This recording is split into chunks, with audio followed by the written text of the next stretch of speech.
Kalasri art టెంపుల్లోనికి సుస్వాగతం. నేను మీ కేశవులు గురుస్వామి.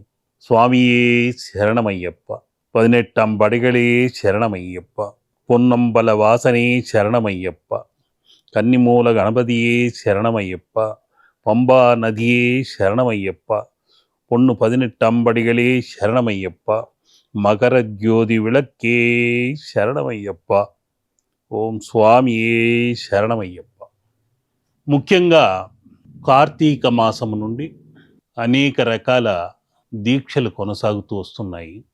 అది భవానీమాల దీక్ష కానివ్వండి, దత్తమాల కానివ్వండి, హనుమద్వ్రత మాల కానివ్వండి, శివమాల కానివ్వండి, ఇలా ఒక్కొక్కరు ఒక్కొక్క దీక్షను తీసుకొని వెళ్ళటము, మొక్కుబడులు చెల్లించుకొని రావటము జరుగుతూ ఉంది. కానీ ఒక దీక్ష మాత్రం అత్యద్భుతమైన చిత్ర చిదంబర రహస్యం ఉంది. ఆ దీక్ష ఒకటే శని దోష నివారణ కలిగించే కర్మఫల ప్రదాత కబంధ హస్తముల నుండి బయటపడేసేది. కర్మ ఫలప్రదాత అంటున్నారు ఎవరండి అంటే ఆ శని భగవానుడే. ఆ శనీశ్వరుడి యొక్క దండన కొద్ది కఠినంగా ఉన్న మనకు ఒక వైరాగ్యాన్ని ఏర్పరిచి ఆ వైరాగ్యంతో పరిష్కారాల కోసమై అనేక దీక్షలు, వ్రతములు, అనేక ఆలయ సందర్శనములు. ఆ ఆలయానికి వెళ్ళానండి, నాకు మంచిగా జరిగిందని ఎవరో చెబితే అక్కడికి పరుగులు తీయటము, ఇంకొక ఆలయంలో ఏదో పొర్లు దండాలు పెట్టాను, మాకు బాగా జరిగిందని చెప్తే అక్కడికి వెళ్ళి పొర్లు దండాలు పెట్టడము, ఇలా అనేక రకాల దీక్షలు చేస్తూ, మొక్కుబడులు చేస్తూ, పోరాడి అలసి సొలసి చివరికి ఒక విధమైన భక్తి జ్ఞానం పెంపొందడం జరుగుతుంది. శనీశ్వరుడిచ్చేంత భక్తి, వైరాగ్యం మరి ఏ గ్రహము ఇవ్వదు. అటువంటి శక్తివంతమైన దీక్ష అయ్యప్ప దీక్ష. ఎందుకు చెప్తున్నానంటే ఇప్పుడున్న అయ్యప్పలు దీక్ష తీసుకున్న వెంటనే అంతవరకు సుఖంగా అతి ఖరీదైన చెప్పులతో బూట్లతో నడిచేవారు కాస్త చెప్పులు లేకుండా రోడ్లపై కాళ్ళు కాలుతున్నా, ముళ్ళు గుచ్చుకుంటున్నా, రాళ్ళు గుచ్చుకుంటున్నా కఠినంగా ఆ పాదాచారులై నడుస్తూ ఉంటారు. తైల సంస్కారం లేకుండా ఉంటారు. ఆ దీక్ష విరమణ చేసేంత వరకు తలకు నూనె రాసుకోరు. ఇవన్నీ కాకుండా కటిక నేలపై నిద్రించడం, చల్లటి ఆ చెమ్మతో ఉన్న కాలం ఇది, చలికాలం ఇది. చలి పులి బాధ పెడుతున్నా, భయపెడుతున్నా లెక్క చేయక కఠిన నేలపై నిద్రించటం. అదేవిధంగా భిక్ష స్వీకారం చేయటం. ఎవరో పూజలు చేసి భిక్ష, శక్తి పూజ అని అన్నదానం చేస్తుంటే అక్కడికి వెళ్ళి తినటం. అదేవిధంగా నల్లటి బట్టలు ధరించటం, గెడ్డాలు పెంచుకొని, మీసాలు పెంచుకొని, తల కటింగులు లేకుండా, మేకప్లు లేకుండా, ఎలాంటి హుందాతనము లేకుండా, అట్టహాసాలు, ఆడంబరాలు లేకుండా ఓ సన్యాసిలాగా తిరిగేదే ఈ దీక్ష. ఇవన్నీ కాకుండా ఒక్క పూట చేసేవారు భోజనము ఉన్నారు. ఇంకొందరు ఉపవాసం ఉంటూ ఆ అయ్యప్ప నామస్మరణ చేసుకుంటూ ఆలయంలోనే కొందరు పడుకొని ఇంటికి కూడా రాకుండా బ్రహ్మచారులై ఉండాలి. ఈ 41 రోజుల మండల దీక్ష అంత కఠినంగా ఉంటుంది.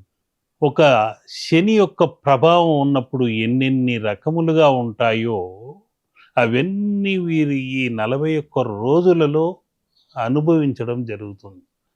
తైల సంస్కారం లేని జుట్టు, కత్తరించని గడ్డము, గోళ్ళు కత్తరించకుండా, పాదరక్షలు లేకుండా, నల్ల బట్టలతో, ఒక జత బట్టలతో మార్చి ధరించుకుంటూ కనిపించిన వాళ్ళకంతా అయ్యప్ప శరణం, స్వామి శరణం భిక్ష తీసుకోవటము, కటిక నేలపై పడుకోవటము, కఠిన పద్ధతుల్లో ఆహార నియమాలు పాటించటము, ఇంటికి దూరంగా తిరుగుతూ ఉండటము, బ్రహ్మచర్యం పాటించటం, ఇవన్నీ శని యొక్క ప్రభావాన్ని ముందుగానే అనుభవించేసరికి ఆ శనీశ్వరుడు అయ్యో మనం ఇన్ని కఠిన పరీక్షలు పెట్టకముందే ఆ కర్మ ఫలితములన్నీ వీరు ఈ 41 రోజుల్లోనే చేశారు కదా అని కాస్త కరుణ చూపడానికి ఆస్కారం ఉండే దీక్ష ఇది. అందుకని కార్తీక మాసము నుండి ఆ సూర్యయానము, సౌరయానము ధనుర్మాసములోకొచ్చి ధనుర్మాసం నుండి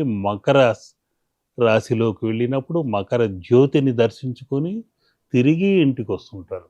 ఆనందంగా ఇరుముడిని చెల్లించి వస్తుంటారు కొందరు.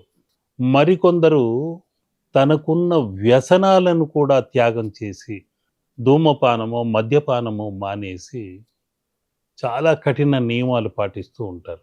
అటువంటి వారు మానసికమైన తేజస్సుతో ఒక 3 రోజులకు ముందు కళావిహీనంగా ఉన్న వ్యక్తి మాల ధరించిన 4వ రోజుకే తేజోవంతంగా గంధపు రేఖలతో ఆ నుదుట తిలకముతో దివ్యమైన తేజస్సుతో అగుపిస్తారు. అంటే వారి ఆత్మలోకి పరమాత్మ అనే అయ్యప్ప తిష్ట వేసుకుని ఆత్మలో ప్రతిఫలిస్తూ ఉండటమే అందుకు కారణం. ఇవన్నీ కాకుండా అనేక ఆలయాల్ని సందర్శించుకుంటూ యాత్రలో వెళ్ళి ఇరుముడి చెల్లించుకొని వస్తుంటారు. అటువంటి పవిత్రమైన దీక్ష చేస్తున్న అయ్యప్ప భక్తులకు ముఖ్యంగా ఒక హెచ్చరిక, ఇరుముడి చెల్లించాము కదా అని వెంటనే ఇంకా ఆపుకోలేక ధూమపానం చేసేవారు ఉంటారు. దారి మధ్యలోనే మద్యపానం చేసిన వారు ఉన్నారు. ఎన్నో ఏళ్లుగా నేను తీసుకెళ్ళిన శిష్యులు అటువంటి తప్పిదములు చేయటం వలన ఇక ఇటువంటి శిష్యులతో నేను శబరిమలైకి రానని చెప్పి ఆగిపోవటం జరిగింది. వారు చేసిన కర్మను నేను అనుభవించవలసి వచ్చేది. కాబట్టి అంత కఠినమైన దీక్షతో వెళ్ళి అక్కడికి వెళ్ళినప్పుడు నెట్టుకుంటూ, తిట్టుకుంటూ, కొట్టుకుంటూ, తోసుకుంటూ ఏదో దర్శనం చేసుకోవాలనే తపనతో అంతవరకు ఉన్న పవిత్రతను పోగొట్టుకొని ఒకరినొకరు దూషించుకోవడం కూడా జరిగిన సంఘటనలు నేను చూడటం జరిగింది 18 ఏళ్లుగా. అవి చూసి చూసి చివరికి ఇక చాలు అయ్యప్ప కొండకు వచ్చినందుకు, శిష్యులకు ఆ స్వామిని పరిచయం చేసినందుకు, ఆ దీక్షను చేసి వారికందరికీ సత్ఫలితములు కలిగినందుకు సంతోషపడి అంతటితో మానేసుకున్నాను. అయినా అప్పుడప్పుడు ఆ అయ్యప్ప అనుగ్రహం వలన కొందరు అయ్యప్పలు రావటము, వారు ఆశీస్సులు అందుకుని వెళ్ళటము, మాల స్వీకరణ చేశాము గురువుగారు మీరు దీవించండి, శబరిమలైకి వెళ్ళి ఆ అయ్యప్ప దర్శనం బాగా జరిగేలాగా ఆ 18 మెట్ల దగ్గరున్న అనుగ్రహ శక్తి మాకు అందేలాగా దీవించండి అని అక్కడున్న సరంగుత్తి అనే ఎరిమలై అనే ప్రాంతంలో కరిమలై ఏట్రం కఠినం కఠినం అంటుంటారు. అతి కఠినమైన యాత్ర అది, కొండనెక్కాలి. అక్కడ అందరూ చాలా శ్రమ కోర్చి అక్కడున్న నదిలో స్నానం ఆచరించి అనేక రకాల లక్షల మూలికల ఆ నదీ జలాల స్నానం వలన మన దేహమంతా తేలికై నీటి బుడగలాగా ఉంటుంది. ఆ ఆనందం మర్చిపోలేనటువంటిది, అనుభూతి అలాంటిది. ఆ దీక్షను చేయటం వలన మనకొక పట్టుదల, అలవాట్లపై ఒక సాధన, నిబంధన. మనం కఠినంగా ఉండగలము, ధూమపానం చేయకుండా ఉండగలము, మద్యపానం చేయకుండా ఉండగలము. అబ్బా! నా ఆరోగ్యం 41 రోజుల్లో ఎంతగా మార్పు వచ్చింది అని ఆనందపడిపోతుంటారు. అంతకు మించిన ఆత్మానందం ఎన్ని కోట్లు ధారపోసినా దొరకనటువంటిది. అటువంటి ఆత్మానందం మీరందరూ పొందాలి.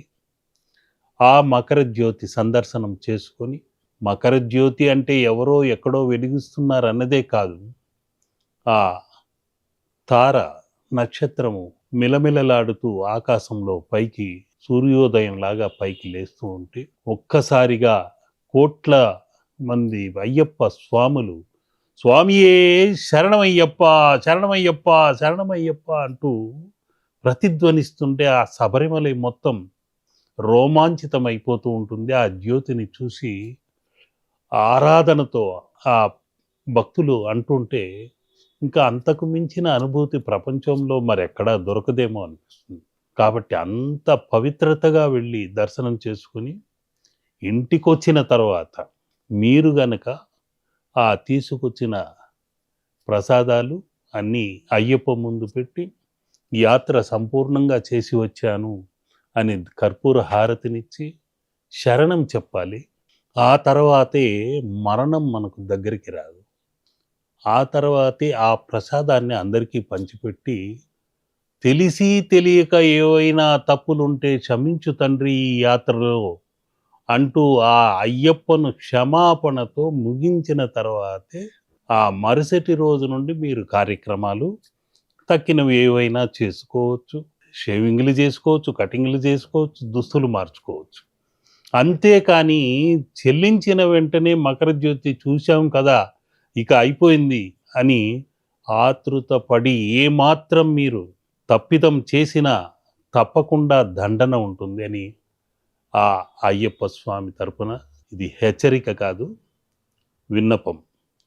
అయ్యప్ప భక్తులందరూ క్షేమంగా వెళ్ళి ఆ అయ్యప్ప దీవెనలను అందుకొని పవిత్రమైన 18 పడిగలు 18 మెట్లను అధిరోహించి మనం కూడా ఆ సోపానాలన్నింటినీ విజయవంతంగా మన జీవితాన్ని కూడా దాటుకుంటూ పైకి ఎదగాలని కోరుకుంటూ క్షమాపణ వేడుకుంటూ, ముఖ్యంగా క్షమాపణ అడగాలి. అప్పుడే ఎటువంటి తప్పులు మనం తెలియక చేసినా ఆ అయ్యప్ప మన్నిస్తాడు. కాబట్టి அறிந்தும் அறியாமலும் தெரிந்தும் தெரியாமலும் செய்த சகல குற்றங்களையும் பொய்களையும் பொறுத்து காத்தருள வேண்டும். ஓம் சத்தியமான பொண்ணு 18ஆம் படிமேல் வாழும் வில்லாலி வீரன் வீரமணி கண்டன் காசி ராமேஸ்வரம் பாண்டி மலையாளம் அடக்கி ஆளும் ஹரிஹர சுதன் ஆனந்த சித்தன் ஐயன் ஐயப்ப சுவாமியே శరణమయ్యప్ప. ఓం స్వామియే శరణమయ్యప్ప. ఓం స్వామియే శరణమయ్యప్ప. ఈ విధంగా క్షమాపణ అడిగితే అతను ఆ అయ్యప్ప, ఆ స్వామి, ఆ పొన్ను 18 బడి పైనున్న ఆ కరిమలై దేవుడు కరిగి మీకు అనుగ్రహిస్తాడు. కరుణా కటాక్ష వీక్షణముతో మీరందరూ దిగ్విజయంగా ఆ యాత్ర చేసుకొని వచ్చిన అయ్యప్ప స్వాముల్ని కూడా దర్శించుకొని వెటకారాలు చేయకుండా మమకారముతో అయ్యప్పలకు ఏదైనా యాత్రకు ధన సహాయం చేయండి, వారికి తోడ్పడండి. మన సనాతన ధర్మాన్ని కాపాడుకుందాం. శుభం. లోకా సమస్త సుఖినో భవంతు. శుభం శుభం. స్వామియే శరణమయ్యప్ప. శుభం.